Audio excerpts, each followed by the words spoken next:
Mesdames et messieurs, chers téléspectateurs, bonsoir. Nous vous rappelons que nous sommes à Sorano. Oui, Sorano au cœur de Dakar, mais pour vous faire part d'un spectacle, le spectacle tant attendu. Sargal Assane Thiam mbokk ya xarit yi yéen ñi nga xamante ne yéenay safoo waa Kër Ndam TV tey nag ñu ngi fii nga xamante ne moom mooy Daniel Sorano nga xamante ne daata ñoo wax Grand Théâtre moom lañ daan njëkk a wax cosaan mosu fee géej tey nag Assane Thiam moo ay borom tama ji Babel Demba Thiam nee naa leen tey ngéwél dina yëngu ndax ñoom ñoo woote te nee naa leen lu ñu bokkul rek neexul ba tax na ñun waa Ndam TV ñëw nañ fii nga xamante ne moom mooy Grand Théâtre Daniel Sorano fas yéene ànd ak la Lionne la grande dame xaritu Marème Faye Sall borom RCD muy Madame Fall tey nag nee naa leen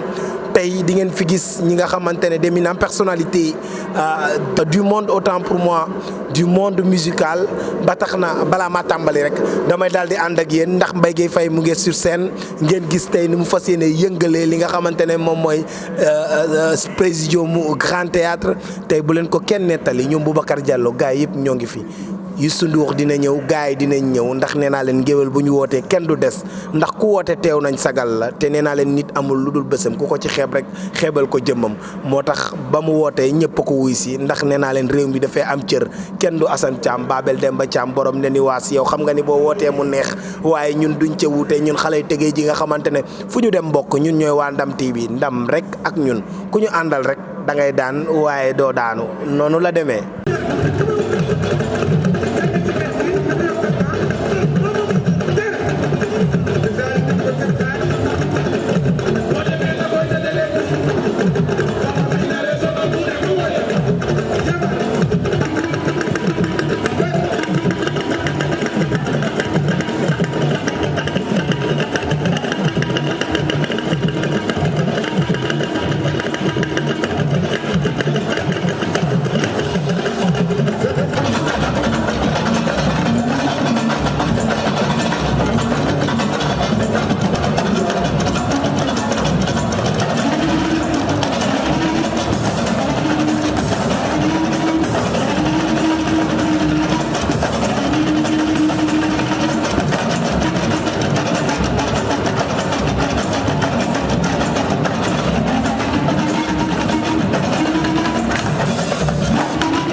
nuyu yéen waa Ndam TV ñëpp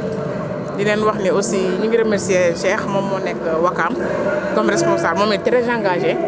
mais ñun dañu ñëw teewal suñu secrétaire général Ibrahima Diaw du bari ñi nga xamante ni moom mooy secrétaire général RCD Rassemblement pour la citoyenneté et le développement tey dafa nekk ci voyage donc ñu def mobilisation bi ñëw pour teewal ko parce que aussi bëgg yëg a koy fay te comme moom tàmm na RCD comme déjà délégation yi ñu ngi ci ginnaaw di ñëw sûrement que tout le monde sera là inchallah dara du yomb. ayca kon tey bés bi dina ala daw. non dara du yomb. ñoo bokk ndey baay moo tax ma def lii. ndeysaan yaayu Yatma Thiam borom tamaji Yatma nga xamante ne lu mu tëggul neexul yaay tey noo préparé bésu Assane Thiam bi. def ba mu baax rek Assane dafa baax na dafa yaru na ba pare fàttewu démb na da yaayu yaan bi dafa teel a génn àdduna na ñu toppatoo doomam bi na macha allah moo tax ñu faxasalu na ñëw def ba mu baax. kon da ngaa faxasalu ni. dama faxasalu da yoon bi dafa xat déggoo ma de def ba mu baax ñëw dugg. kon yaay booy yow boo faxasalu woon di daw kon nu muy demee. doy na waa de xoolal rek. mbaa xam nga ni sañse nga. yow tamit si sañse laa dëkk na ñëpp ma xam na sañse. loolu yàgg na démb la maa ngi nuyu ñëpp di sant ñëpp di jox ñëpp seen wàccuwaay di ñaan site bi yàlla na ko suñu borom gën a yëkkati ci barke Rasulullaay alayhi salaatu wasalaam ndax Ndam TV moom ndam rek lay am waaw man nag may Alé Fall le griot de la banlieue di porte-parole Jéeri Ngoone production ñu ñëw fii tey pour sargal Assane Thiam bi